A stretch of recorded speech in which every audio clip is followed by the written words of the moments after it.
I assume that I am being told the truth. You assume that you're being told the truth. I think you do. You make that assumption. And that violates it. If people are going to lie to us, then that violates it.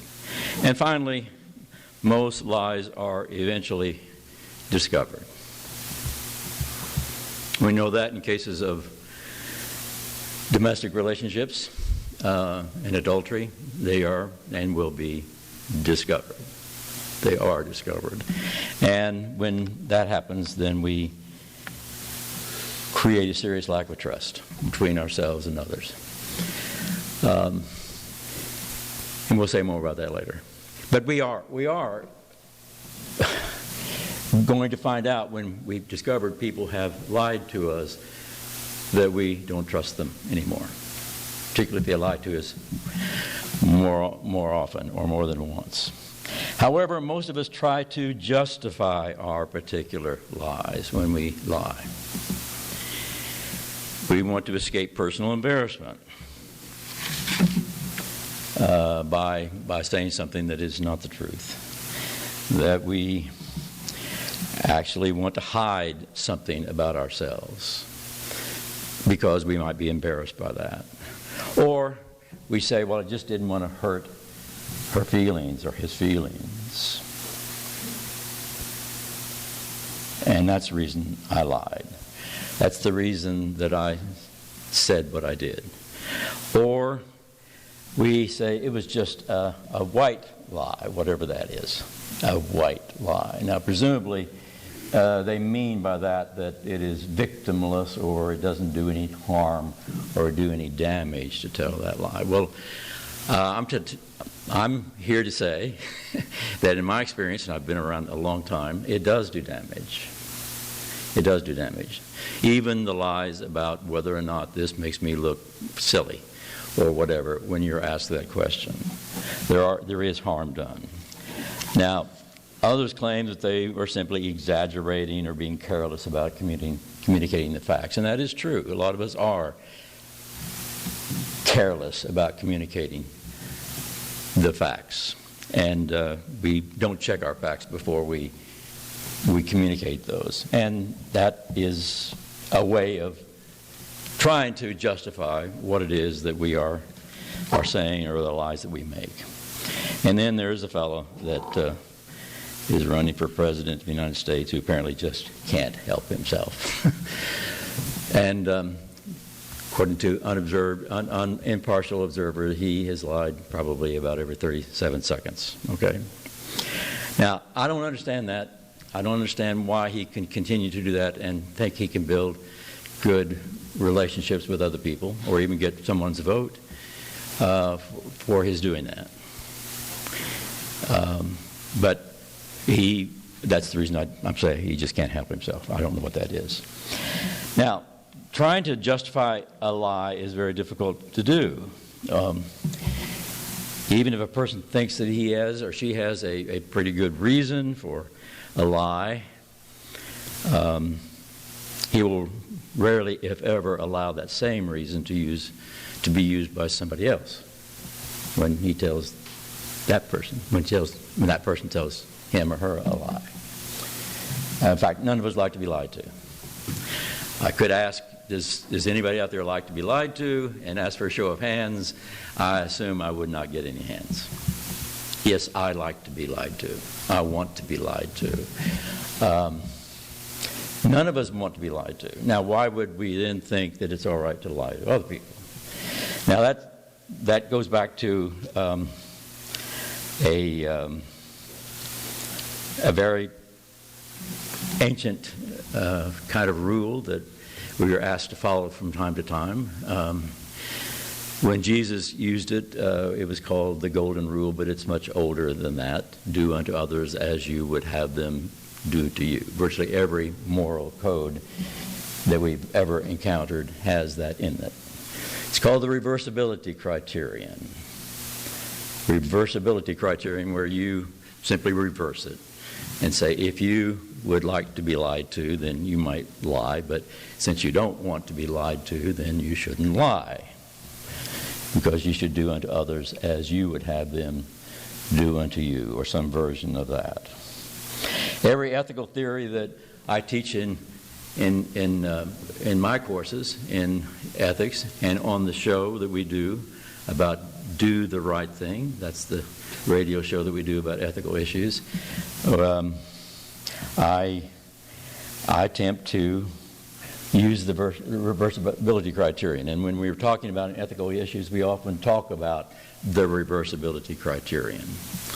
And that was established pretty clearly by Immanuel Kant a couple hundred years ago when he said, do those things that you could wish that everyone else would do. You could genuinely wish that everyone would lie to you, and if you would genuinely wish for everyone to lie to you, then you too can lie.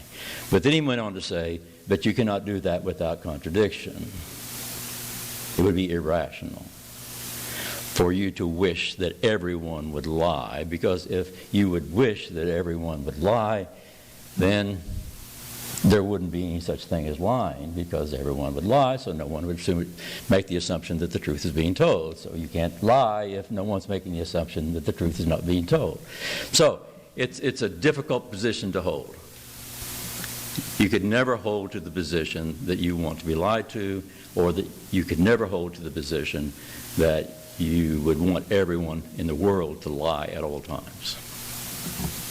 That just can't be done. And the ethical theory of universal utilitarianism that some of us hold to from time to time, when we hold to an ethical theory, is that we should do that thing that we think will bring about the greatest amount of good for all people who may be affected by whatever it is that we do. And we can make that into rules for ourselves. It's a rule that I've made for myself. I think that not lying is the way that we can bring about the greatest amount of good for all people who may be affected by our behavior. And so I make it a rule that I will not lie. And that happens to be pretty important to me. It was important to my bringing up of my children. I made every effort to make sure how strongly I felt about that. And so I was startled one day when my daughter came home. She's now 52, but she came home when she was about 10, and she said to me, Daddy, we had an ethical test that we took at school today. I said, you took an ethical test? Yeah, it was a test. I said, what do you mean you took an ethical test? What does that mean? She said, well, they asked us questions about what we thought. Was it, I said, like what? Well, is it ever wrong to lie? And I said, yeah. And what did you say? And she said, well, everyone else in the class said it was wrong to lie. And I said, and what did you say? Well, there was another question. And I said, okay, let's just talk about that lying thing, but what was the other question? And she said, well, should you ever hurt anyone? And I said, and what did you say? She said, well, all the other kids in the class said that you should never hurt anyone. And I said, and what did you say? And she said, I said, you should never hurt anyone. I said, well, let's go back to that lying thing. I said, you know how strongly I feel about that. As far as I know, she's never lied to me in the 52 years that I've known her. She said, well, you sometimes can't avoid the other one, the one about not hurting someone, if you don't lie. And I said, like what? And she said, well, just the other day, my friend, who's very, very poor, had a new dress on, and she was really proud of it, and she said, do you think my dress is pretty? And I said, and I said to her, I said, what did you say to her? She said, I told her I thought it was pretty, but I didn't think it was pretty. But I didn't want to hurt her feelings. She was very proud of it. I said, well, let's talk about what to do when our ethical views conflict. And they do. That's why we talk about them. That's why we're talking about them today. That's why we talk about it on the show, because they're always very, very difficult problems. That's why we teach courses in ethics at the college. That's why we all think that's important. That's why I majored in that in my PhD studies. It's why my son is majoring in that in his PhD studies. So, how do you deal with those exceptions, or so-called exceptions to lying, and other ethical issues for that matter?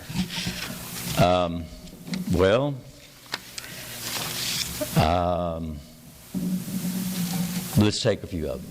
Let's take a few exceptions.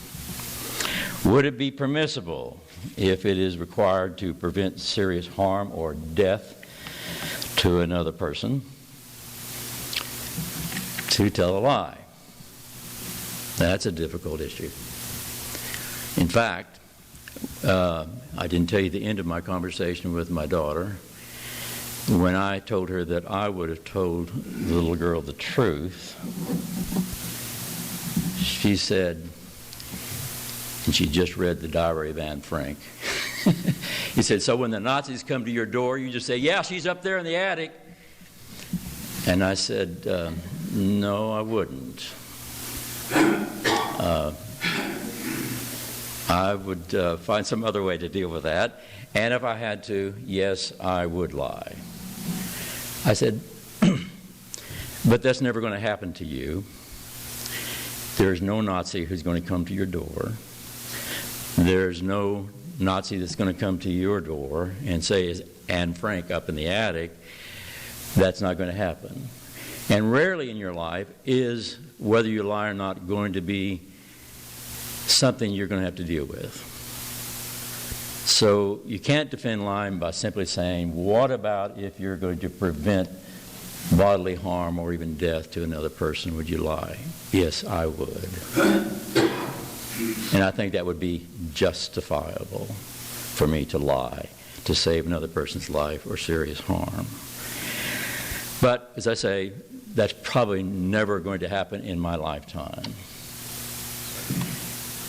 What about lying to protect state secrets, the disclosure of which may endanger or seriously harm thousands or even millions of persons? Well, in the first place, I'm not going to have hold of state secrets, so it's not going to happen to me, it's not going to happen to you, I assume. You're not going to be dealing with that. But there are people who will have to deal with that. And they may have to lie to protect the lives of other human beings. But that's going to be a very, very rare occasion. So, yes, you can build that kind of exception into your rule, I suppose, but generally, lying does have negative consequences for all of us. But there are some other exceptions, and I'll try to deal with these quickly, but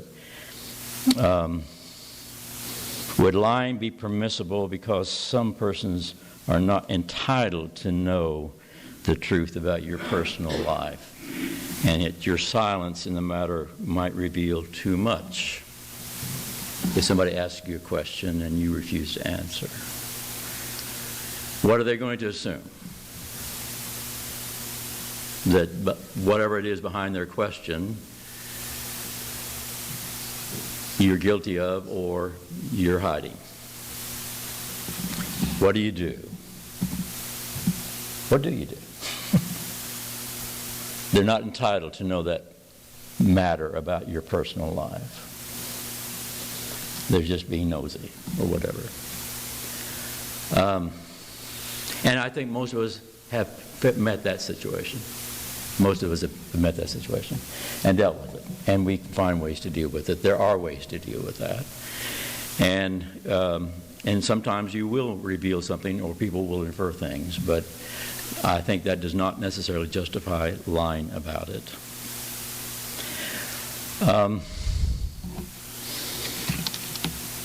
And lastly, there's the question of what about lying by omission?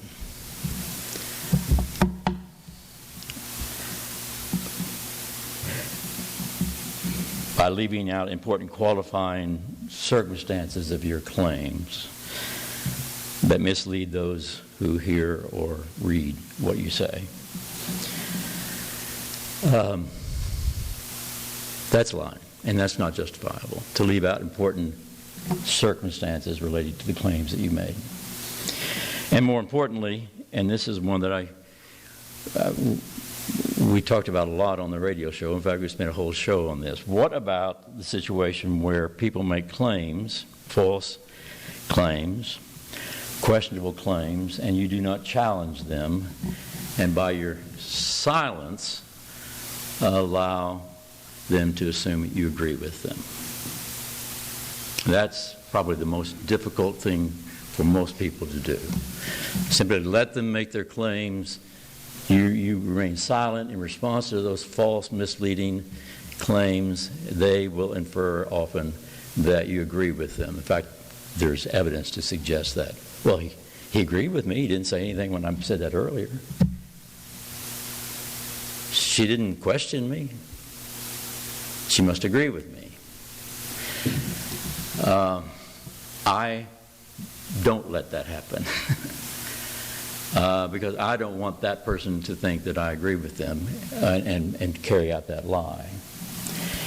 So, there are ways in which we can do that and deal with these exceptions, but they are fairly rare from my point of view if we have a consistent position that we take. And that is my longer answer to the question of whether or not lying can ever be justified. Your lying or my lying. Unless you think that I left out the most obvious and common ethical issue relating to lying, I think that most of you know that Santa Claus does not bring Christmas gifts to those children who have been nice and not naughty for the last 365 days. I think most of you know that. Right? But if you temporarily forgot that, forgot that you knew that, I have it on pretty good authority that you're probably not going to go to hell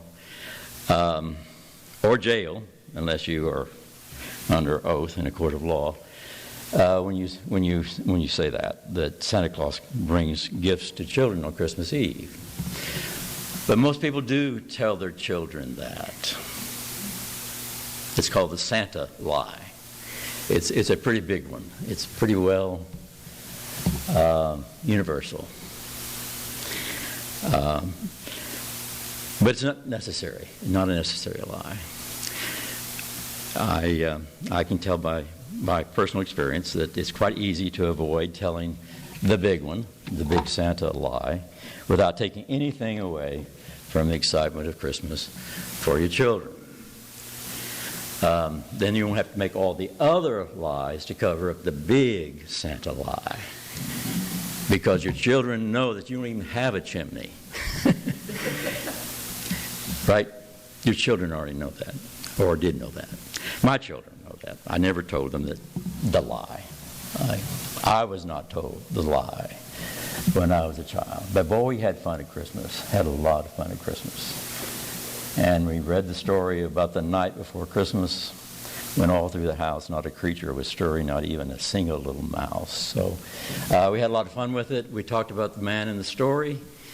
The man in the story of Santa Claus. We went to see the man in the story at the department store. We talked about the man in the story. But it was a story. It was fun, just like the Three Bears or Goldilocks or whatever. It was just fun to deal with that. But we didn't tell them the lie. Now, why did we not tell them the lie? Because I didn't want my children to ever say to me, If you can't trust your parents to tell the truth, then who are we going to trust? I wanted them never to be able to say that I lied to them. Now, maybe they don't say that to you. Maybe they never have said that to you. But that really becomes important. If we can lie about that, we can lie about the tooth fairy too, I guess. But I don't lie about that. Have fun with the tooth fairy. All my children had fun with the tooth fairy. They got the money. They all got the money. About the mythical tooth fairy who left the money. Not as much as they get today, but I didn't leave that much money. But we had fun with that. And nothing was lost by that. And sometimes my children had to remind me, the tooth fairy didn't come last night. I said, oh, really? And I put it up the next night because I forgot about that tooth. And that was a fun thing to do. So you don't have to do that lie. And you'll get along with it just fine. Now, I hope we can have a few minutes to let you ask a few questions about this or any other thing if you'd like. And we've got, how many minutes do we have? 5 or 10 minutes. Okay. If you want to ask a question about it. Yes? So the Santa Claus lie is about a belief system, right? Yes. And I have come across this a lot as a caregiver of not about Santa Claus, but for me, going to heaven is a belief system that I don't see documented evidence for. But I do not feel the need to tell someone who is, tell the daughter that, saying, well, at least she's going to a better place. I disagree with that. I think that, she's just going to dissolve into the greater universe, her consciousness. I don't feel that that's my job or, again, kind. What do you do? I say, I nod, I do other non-committal things. Because I also don't want to say, yes, that's exactly where she's going. Yeah. But I don't think it's my job to challenge other people's belief systems most of the time. But you do feel, apparently from what you just told me, you feel that you believe that it would be wrong to say the things you don't believe. I mean, in other words, you do not say, yes, she's going to a better place, because you don't believe that. Right, but I may nod, I may smile and say, Yeah. because, which is a lie of omission. Yes, yeah, right. I can't do that. I can't nod, because that's a lie. That's a lie for me. I can't do that, but I can find other things to say that are very encouraging, I think, and I've dealt with that in my own family and with others, as I've dealt with their dying, and I know what their belief system is. I know what mine is. I don't believe they're going to a better place, so I find some way to be encouraging as best I can. Yeah. My husband was opposed to lying, and I never heard him lie except for once when he said he didn't know something that he did know, and that was once in 21 years. And he didn't want us to teach our daughter about Santa Claus. She's 42 now and resentful. Oh, really? Yes, that we didn't teach her about Santa Claus. So he didn't tell verbalize, but he was an awful liar of omission. There were a lot of secrets he kept from me as his wife. Well, I'm a pretty bad liar too, because I don't do it. But my children knew that I felt very strongly about this, and that they could always trust me, and I heard my two older daughters. They were four years apart. They were down in the basement in Emory, and they were talking about whether or not one of them, who was going to have a birthday soon, was going to have a surprise birthday party. And she was. And they said, I wonder if, I mean, it seems like they're going to be a surprise birthday party. And they were talking about it. And they said to each other, they were quite young, they said, let's ask Dad, he can't lie. I heard him say that down the basement. So I didn't have a whole lot of time to prepare. And this is the best I came up with.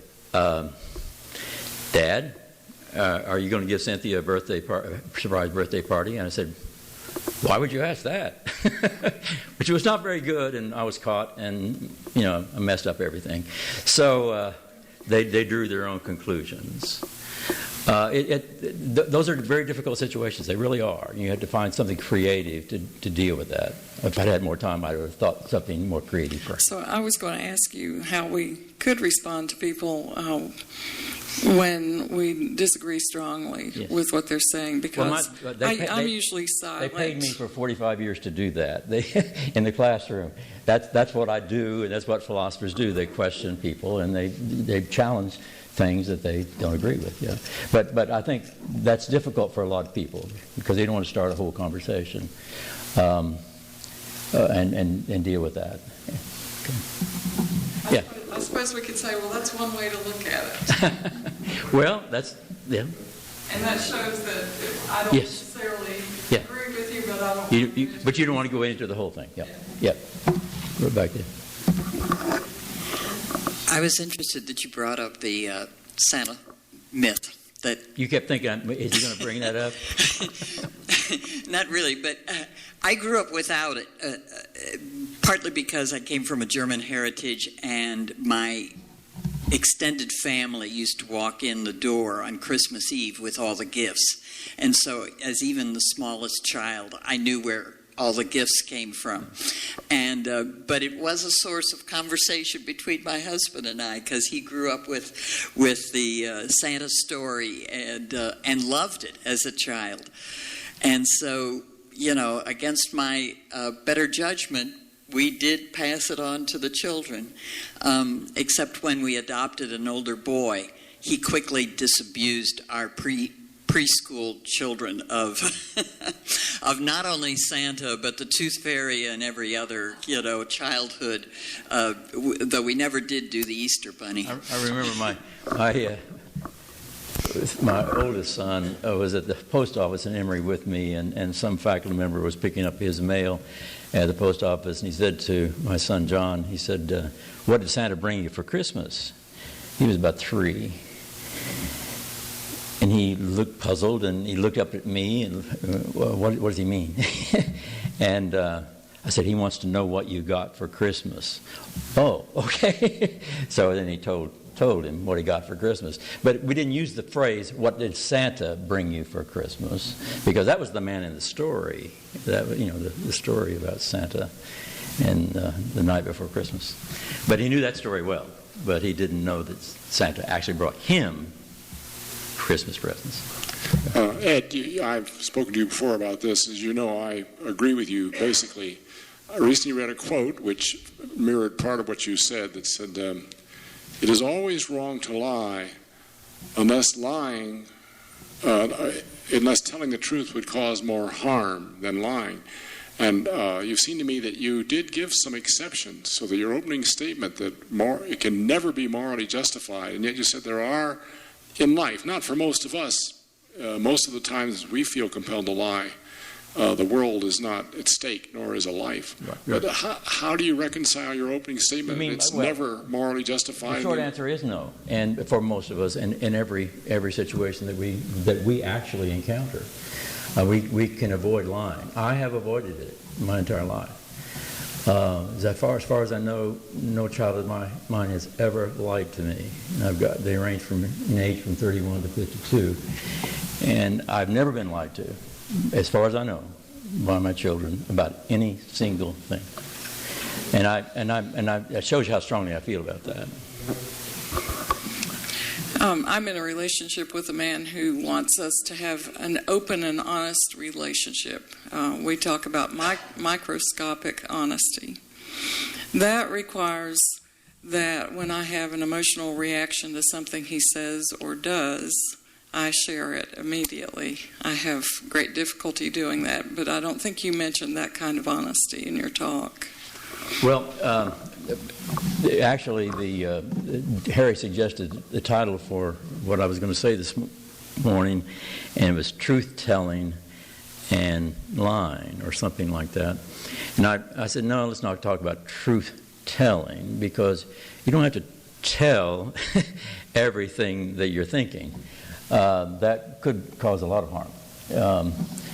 I remember I went through an age where at one point people said they've got to be totally honest, and if you're not feeling as romantic or as loving one day as you are the next or the day before, you should tell your partner that you're not loving him or her so much as you did yesterday. No, I wouldn't do that. But because that kind of honesty is unnecessary.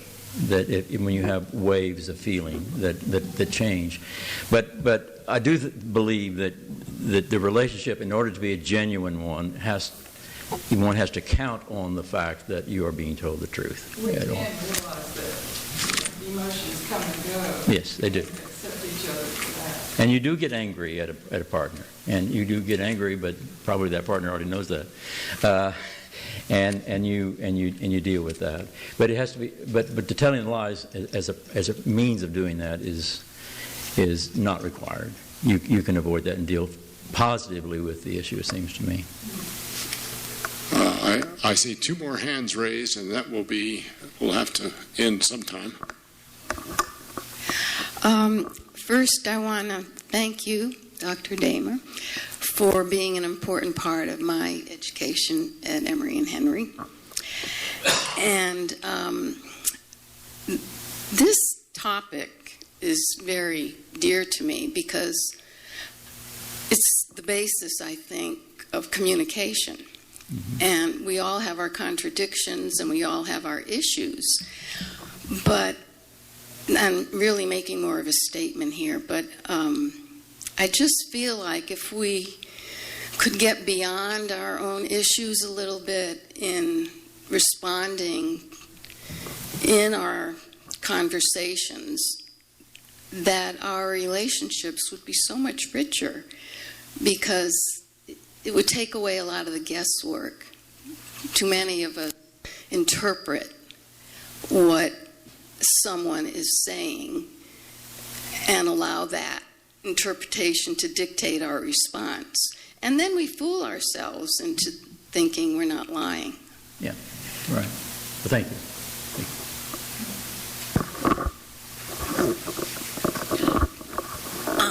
I had a thing about the Santa myth, of course, since we're raising my grandchild, but also I have this thing, and Harry did say something about doing harm with truth-telling, so there is a gray area. But I would say, honestly, if someone hasn't actually said to you, I'm dying, do you think I'm going to heaven? I think you would do a vast amount of harm to make them question their belief system, because they need to feel good about dying, however that is. It doesn't mean you need to go into a great deal of truth, but I just don't think you really would want to say, yeah, no, I think you're really wrong. This is what I think. Oh, no. I'm not suggesting that. Socrates, when he was sentenced to death, opened up a whole discussion, according to Plato, at least, his biographer, saying words to this effect: I don't know what's going to happen. And he actually said this. I don't know what's going to happen. And no, then that is a response. That's to good. Say, you don't have to say that's not true, or if that's Or what you even believe. this is what I believe. No, because, you don't even have to say that. Okay, I like that actually. Yeah. I don't know. That's good. Could I ask about the Santa myth?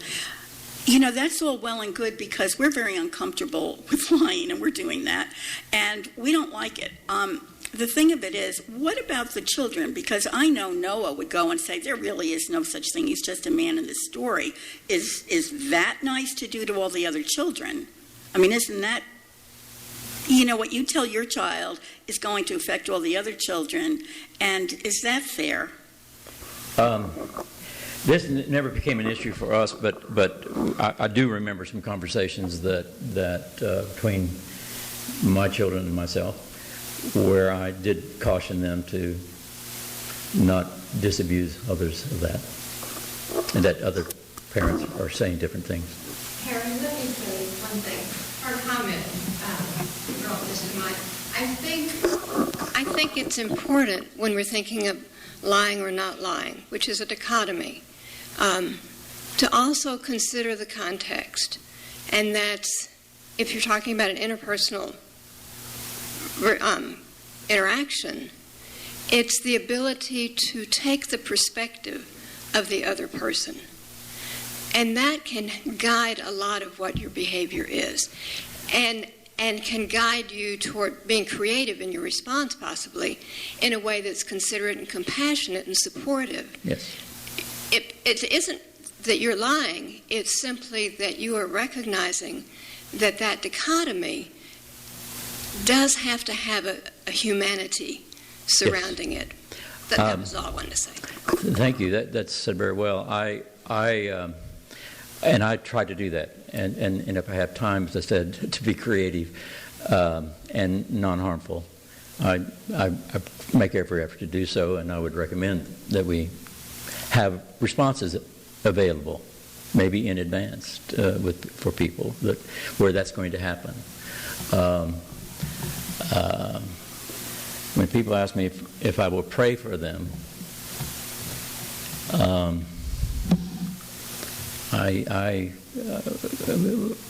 don't have a good response, but I say I'll be thinking about you. Yep. I think we're good point to stop. Yep.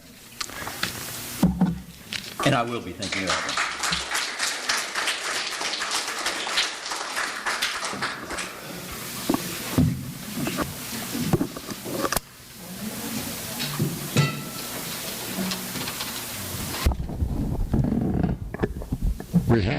We're going to sing "'Tis a Gift to Be Simple." It's 16 in your book, and I'm going to take advantage of my podium time. I have one more comment about lying. One of the things that Buckminster Fuller stressed about lying was his primary reason for not lying was so that he would learn not to lie to himself. And he said, you aren't aware of the lies you tell yourself, but once you make the truth so important, you begin to notice some of the things you've been saying to yourself and questioning. And that, he said, it's not, for him, not moral righteousness and not being better than the other person and not being able to judge others for their immoral behavior. It's very important to him that it was focused on his own personal growth. I throw that in at the end. So, "'Tis a gift to be simple," page 16, and I think it says a little bit about the kind of way we want to deal with ourselves.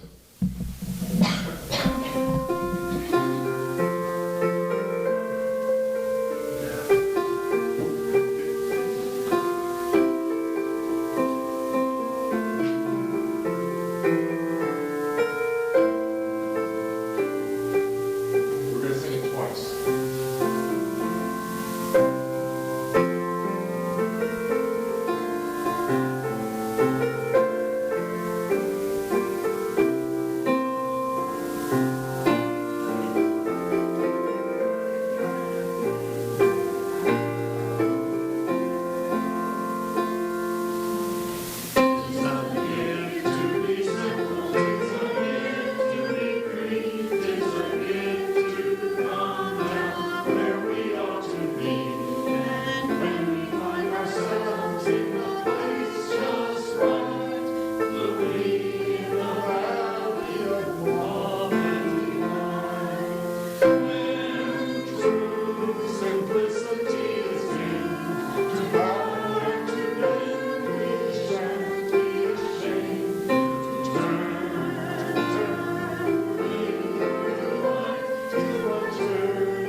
My closing words are my favorite phrase for the year, which is encourage you all to go out and celebrate most joyously our being here at all. Coffee and conversation.